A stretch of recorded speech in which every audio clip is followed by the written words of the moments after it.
नमस्कार मित्रांनो, आज आपण बघूया प्रॉफिट अँड लॉस अकाउंट. गेल्या क्लासमध्ये आपण बघितलं की ट्रेडिंग अकाउंटमध्ये आपण ग्रॉस प्रॉफिट कसं काढलं जातो. त्यानंतर नेट प्रॉफिट कसं काढलं जातं आज आपण पाहूया. नेट प्रॉफिट काढत असताना प्रॉफिट अँड लॉस अकाउंट आपण इथं बनवतो. प्रॉफिट अँड लॉस अकाउंटला देखील डेबिट आणि क्रेडिट हे दोन साइड असतात.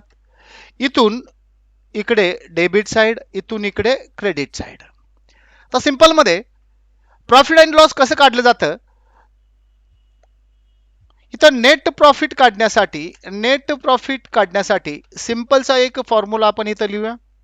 नेट प्रॉफिट काढण्यासाठी net profit is equal to gross profit जो काही आपला ग्रॉस प्रॉफिट झालेला आहे तो इथं आपण ब्रॉट डाउन करतो. Gross profit plus indirect income.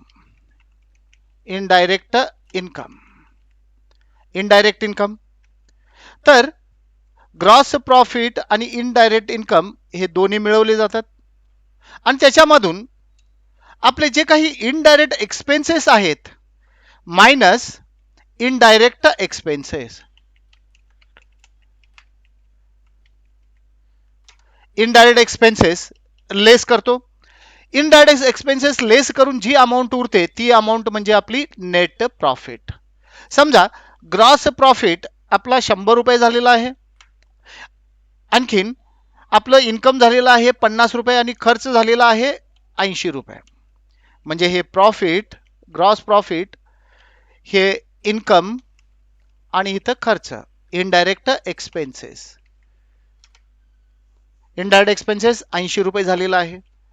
तर आपल्याला नेट प्रॉफिट किती होईल 150 वजा 80 रुपये. 150 वजा 80 रुपये म्हणजे नेट प्रॉफिट आपल्याला इथं भेटेल 70 रुपये. नेट प्रॉफिट 70 रुपये. अशा प्रकारे आपण नेट प्रॉफिट काढण्यासाठी कॅल्क्युलेशन करतो. इथं डेबिट साइडला ग्रॉस लॉस ब्रॉट डाउन. जर आपल्याला लॉस झालेला असेल तर आपण डेबिट साइडला लिहितो. जर आपल्याला प्रॉफिट झालेला असेल तर इथं आपण कॅरी फॉरवर्ड करतो. इथं ग्रॉस प्रॉफिट ब्रॉट डाउन तिकडं कॅरी केलं, इथं घेतलं. म्हणजे प्रॉफिट असेल तर क्रेडिटला, जर लॉस असेल तर डेबिटला. अशा प्रकारे आपण इथं लिहितो. याच्यामधून इनडायरेक्ट इन्कम जे काही आहेत त्याच्यामध्ये ऍड करतो, जेणेकरून commission received, interest received, dividend received, discount received, rent received आणि सॅलरी रिसिवड हे जे काही इन्कम आहे हे इन्कम ह्या ग्रॉस प्रॉफिट मध्ये ऍड करतो आणि त्याच्यामधून हे इनडायरेक्ट एक्सपेन्सेस लेस केले जातात. आता इनडायरेक्ट एक्सपेन्सेस कोणते कोणते आहेत. Salary, rent, electricity bill, commission allowed, interest allowed, discount allowed, depreciation, maintenance charges, stationery, office expenses, legal expenses, replacement charges, bad debts, provision for doubtful debts, rebates, repairs, internet charges, donation, त्याचबरोबर traveling expenses,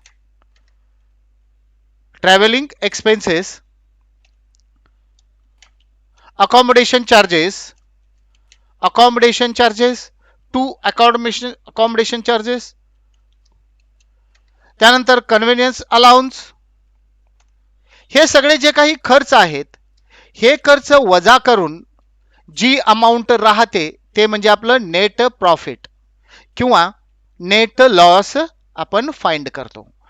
अशा प्रकारे आपण आपल्या बिझनेसमध्ये net profit आणि net loss शोधून काढतो.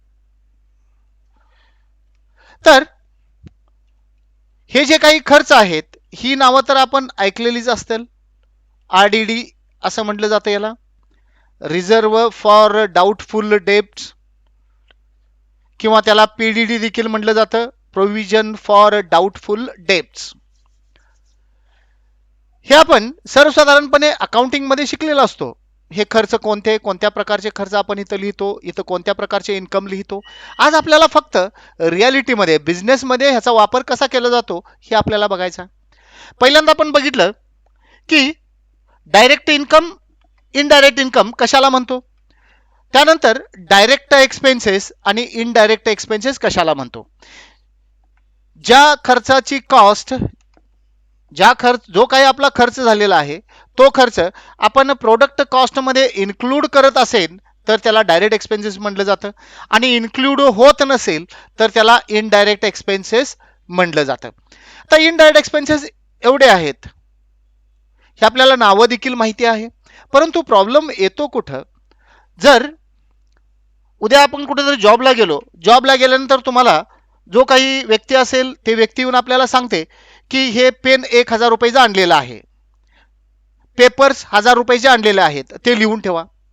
तर इथं आपल्याला गोंधळ असा होतो, तर पेपर अकाउंट आपण लिहून ठेवायचं की पेन अकाउंट लिहून ठेवायचं. पेन अकाउंट जर आपण लिहून ठेवलं तर अशा प्रकारचे भरपूर आपल्याला लेजर अकाउंट तयार करावे लागतील. म्हणून काय केलं जातं, अकाउंटिंगमध्ये त्याचा एक ग्रुप बनवला जातो आणि त्याला एक नाव दिलं जातं. मग तो ग्रुप, मग आता पेन पेपर हे जे काही वस्तू आपण आणतो तर त्यालाच काय म्हटलं जातं, स्टेशनरी. इथं आहे स्टेशनरी, मग त्याला आपण काय म्हणणार आहे, स्टेशनरी. पेपर आणलं, पेन आणलं, रिफिल आणली, पिन आणली, निप आणली. स्टेशनरी म्हणून कोणतीही एक वस्तू आणली, इव्हन स्टॅपलर देखील आणला तर त्याला स्टॅपलर अकाउंट न म्हणता त्याला आपण एक नाव देतो, स्टेशनरी. स्टेशनरी नाव देऊन त्याची जर्नल एंट्री पास केली जाते. मग कोणकोणत्या खर्चाला कोणते नाव द्यायचं हे आपल्याला आज बघायचं आहे. जर पहिला आहे सॅलरी अकाउंट. जर एखादी व्यक्ती ऑफिसमध्ये काम करत असेल आणि त्याला मंथली आपण जर का वेतन देत असेल तर त्याला सॅलरी असं म्हटलं जातं. म्हणजे मंथली आपण जो काही पगार देतो त्या पगाराला काय म्हटलं जातं, सॅलरी. अशा प्रकारचा पगाराचा खर्च झालेला असेल तर त्याला सॅलरी अकाउंट म्हणून आपण तिथे दाखवतो. आता ऑफिसचं भाडं किंवा गोडाऊनचं भाडं कोणतंही भाडं देत असेल तर त्याला रेंट अकाउंट म्हणलं जातं. जर ऑफिसमध्ये आपण जी काही वीज वापरतो, इलेक्ट्रिसिटी वापरतो, तो जर बिल आलेला असेल, त्याचा खर्च झालेला असेल तर इलेक्ट्रिसिटी बिल असं म्हटलं जातं. त्याचबरोबर कमिशन अलाउड. जर आपण एखाद्याला वस्तू विकण्यासाठी कमिशन दिलेलं असेल तर ते कमिशन देखील आपण इथं लिहितो, कमिशन आपला खर्च आहे. Interest allowed. एखादं जर आपण लोन घेतलेला असेल, त्याचा इंटरेस्ट दिलेला असेल, किंवा एखाद्याकडून पैसे घेतले असतील त्याचं जर आपण एक इंटरेस्ट दिलेला असेल, म्हणजे व्याज दिलेला असेल, तर त्याला आपण काय म्हणतो, इंटरेस्ट अलाउड. Discount allowed. एखादी वस्तू विकत असताना त्या वस्तूमध्ये आपण त्याला डिस्काउंट देतो तर त्याला काय म्हटलं जातं, डिस्काउंट अलाउड. डेप्रिशिएशन. डेप्रिशिएशन म्हणजे झीज किंवा घसारा. एखादी फिक्स्ड असेट आपण वापरत असेल तर वर्षभरामध्ये त्याची काही झीज होते, घसारा होते, ती अमाऊंट आपण काढून टाकतो. म्हणजे तो एक प्रकारचा आपल्याला लॉस आहे, म्हणजे खर्च म्हणून दाखवतो, म्हणून त्याला म्हटलं जातं डेप्रिशिएशन. डेप्रिशिएशन हे देखील आपण खर्च म्हणून इथे दाखवतो. Maintenance charges. ऑफिसमध्ये आपले मशिनरी असतील तर मशिनरी रिपेअर करण्यासाठी आपण जे काही खर्च करतो त्याला रिपेअर चार्जेस म्हटलं जातं. परंतु काही वेळेला त्या ऑफिसमध्ये मशीनमध्ये जो काही प्रॉब्लेम आला असेल ते प्रॉब्लेम सॉल्व्ह करण्यासाठी आपण एक व्यक्तीची नेमणूक करतो आणि त्याला वर्षाला किंवा महिन्याला एवढे अमाऊंट देऊ, या मशिनरी जो काही प्रॉब्लेम असेल तो प्रॉब्लेम तू सॉल्व्ह करून जायचा. त्याला काय म्हणलं जातं, मेंटेनन्स चार्जेस. त्याचा मेंटेनन्स त्यानं सगळं बघायचा, आठवड्यातून एकदा, महिन्यातून एकदा येऊन सगळं चेक करून जाणे, त्याला काय म्हणलं जातं, मेंटेनन्स चार्जेस. त्याचबरोबर आपण जे काही स्टेशनरी, पेन पेपर वगैरे, स्टॅपलर, पिना वगैरे सगळे घेऊन येतो त्याला काय म्हणलं जातं, स्टेशनरी अकाउंट. Office expenses. ऑफिसमध्ये जे काही छोटे मोठे खर्च होतात त्या खर्चाला देखील ऑफिस एक्सपेन्सेस असं म्हटलं जातं. ऑफिस क्लिनिंग करायला एखादी व्यक्ती येते, ऑफिस क्लिनिंग चार्जेस म्हटलं जातं किंवा ऑफिस एक्सपेन्सेस म्हटलं जातं. Legal expenses. लीगल एक्सपेन्सेस जर आपली काही केस चालू असतील कोर्टामध्ये किंवा काही स्टॅम्प आणावे लागतात, काही स्टॅम्प आपल्याला लावावे लागतात, ते स्टॅम्प आणणं किंवा एखादं नोटरी करणं, डिक्री करणं व्यवहाराविषयी, तर ते सगळे जे काही खर्च होतो तो खर्च म्हणजे लीगल एक्सपेन्सेस म्हटलं जातं. Refreshment charges. रिफ्रेशमेंट चार्जेस म्हणजे काय, आपल्या इथं जे काही वर्कर्स काम करतात ते वर्कर्स काम करून थकू नये, थकल्यानंतर त्यांना काहीतरी द्यावं पुन्हा रिफ्रेश होण्यासाठी त्याला काय म्हणलं जातं, रिफ्रेशमेंट चार्जेस. जने प्रत्येक ऑफिसमध्ये रिफ्रेशमेंट चार्जेस हे लिहिलं जातं. प्रत्येक ऑफिसमध्ये चहा हा दिला जातो, 2 वेळा चहा, त्यालाच रिफ्रेशमेंट चार्जेस म्हटलं जातं. बॅड डेट्स, एखादी वस्तू आपण विकलेली असेल उधारीवरती आणि तो पैसा आपल्याला जर परत मिळणारच नसेल तर त्याला काय म्हटलं जातं, बॅड डेट्स. कोणत्या परिस्थितीत आपण त्याला बॅड डेट्स म्हणणार आहे, ज्या व्यक्तीला आपण मटेरियल विकलेलं आहे किंवा कंपनीला मटेरियल विकलेले आहे, ती कंपनी दिवाळखोरीत निघालेली आहे, म्हणजे इनसॉल्व्हंट झालेले आहे, तर त्याला काय म्हटलं जातं, बॅड डेट्स. ती व्यक्ती आपल्याला पुन्हा पैसे देऊ शकत नाही किंवा त्या व्यक्तीची डेथ झालेली आहे, आपण समजून चुकतो की तिथून आपल्याला पैसे मिळणार नाहीत. अशा कंपन्याकडून जे पैसे आपल्याला परत मिळणार याची गॅरंटी नसते, त्याला काय म्हटलं जातं, बॅड डेट्स.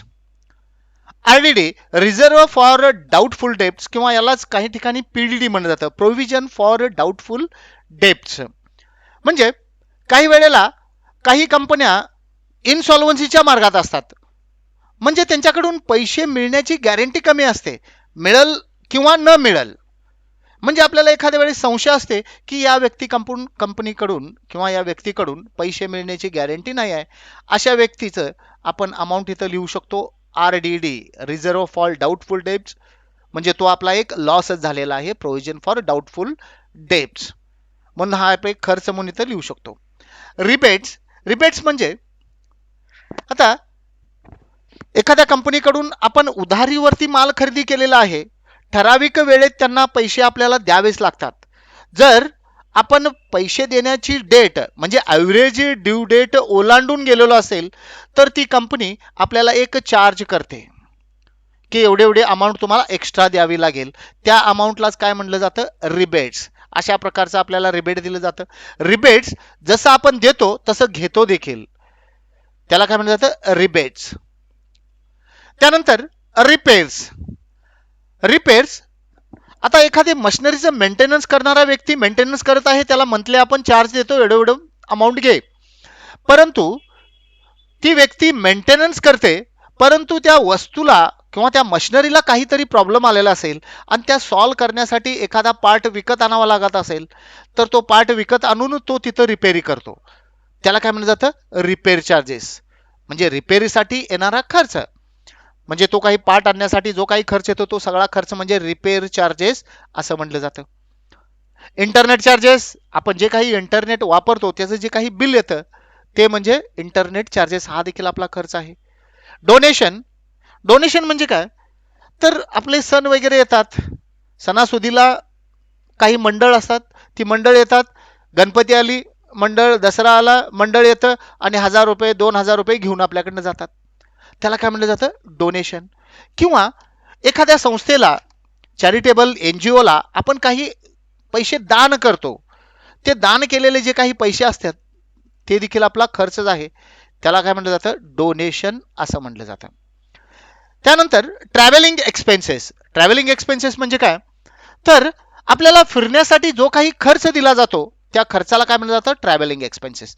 आता खर्च म्हणजे फिरण्यासाठी कसं, जर आपल्या सिटीमध्येच तेवढं फिरायचं असेल, जास्ती फिरणं असेल, तर त्याला कंपनी काय करते की एवढं एवढं कन्व्हिनियन्स देते, इथं खाली आहे कन्व्हिनियन्स अलाउन्स म्हटलं जातं, 2000 रुपये तुला सिटीमध्ये फिरण्यासाठी मिळेल. मग ट्रॅव्हलिंग एक्सपेन्सेस कशाला म्हणायचं, इथून काही कामानिमित्तानं आपण दुसऱ्या गावी किंवा दुसऱ्या सिटीमध्ये जातो आणि तिथं स्टे करतो, खानपान तिथलं फिरणं, तो जो काही खर्च आहे तिथलं फिरणं, जाणं येणं फिरणं, त्याला ट्रॅव्हलिंग एक्सपेन्सेस म्हटलं जातं. आता अकॉमोडेशन चार्जेस, दुसऱ्या सिटीमध्ये गेल्यानंतर तिथं हॉटेल आपण बुक करतो, तिथं खाण्यासाठी पिण्यासाठी जो काही खर्च होतो तो सगळा खर्च म्हणजे त्याला काय म्हटलं जातं, अकॉमोडेशन चार्जेस. कन्व्हिनियन्स अलाउन्स म्हणजे आपल्याकडे जे काही वर्कर काम करतात त्या वर्करला जर फिरण्याचं काम असेल, त्याला फिरण्यासाठी त्याला पेट्रोल अलाउन्स किंवा कन्व्हिनियन्स अलाउन्स, फिरण्यासाठी तुला महिन्याला 2 ते 3000 रुपये दिलं जाईल, तेवढं पेट्रोल घाला किंवा तुम्ही गाडीनं फिरा, कसंही फिरा किंवा तुमच्या पदरचं घाला, एवढं आम्ही देऊ. अशा पद्धतीचं जे काही अलाउन्स दिला जातो त्याला काय म्हणलं जातं, कन्व्हिनियन्स अलाउन्स किंवा पेट्रोल अलाउन्स असं म्हटलं जातं. या प्रकारचे सगळे खर्च आपण काय करतो, मायनस करतो. मायनस करून जे अमाऊंट उरेल त्याला काय म्हटलं जातं, नेट प्रॉफिट. म्हणजे आपल्या कंपनीचं ज्या वेळेला आपण क्लोजिंग करतो ट्रायल बॅलन्स, त्यानंतर ट्रेडिंग अकाउंट, त्यानंतर प्रॉफिट अँड लॉस अकाउंट. मग इथं आपल्याला समजतं की प्रॉफिट अँड लॉस झालेला आहे की प्रॉफिट झालेला आहे. मग इथं प्रॉफिट झालेला असेल तर इथं नेट प्रॉफिट आपण दाखवतो आणि इथं लॉस झालेला असेल तर नेट लॉस दाखवतो. इथं जो काही आपल्याला नेट प्रॉफिट किंवा नेट लॉस झालेला आहे ही अमाऊंट आपण आपल्या ताळेबंद पत्रकाला ट्रान्सफर करतो, म्हणजे बॅलन्स शीटला आपण ट्रान्सफर करतो आणि तिथं आपण एक स्टेटमेंट लिहितो. म्हणजे ताळेबंद पत्रक हे काही स्टेटमेंट नव्हे, तर हे काही अकाउंट नव्हे, तर एक स्टेटमेंट आहे जे आपण पडताळून पाहतो. आपण मागं काढलेला जो नेट प्रॉफिट किंवा नेट लॉस आहे ते बरोबर आहे किंवा नाही हे चेक करण्यासाठी आपण एक पत्रक तयार करतो. त्या पत्रकालाच काय म्हटलं जातं? बॅलन्स शीट, ताळेबंद पत्रक. ओके. अशा प्रकारे आज आपण बघितलं प्रॉफिट अँड लॉस अकाउंट. आपले खर्च किती प्रकारचे असतात आणि कोणत्या प्रकारचा खर्च झालं की त्याला नाव काय द्यावं पाहिजे, आणि आपले इन्कम किती प्रकारचे असतात आणि कशा प्रकारचे इन्कम असतील तर त्याला आपण हे नाव देणार आहोत. तर नेक्स्ट क्लासला आपण बघूया बॅलन्स शीट.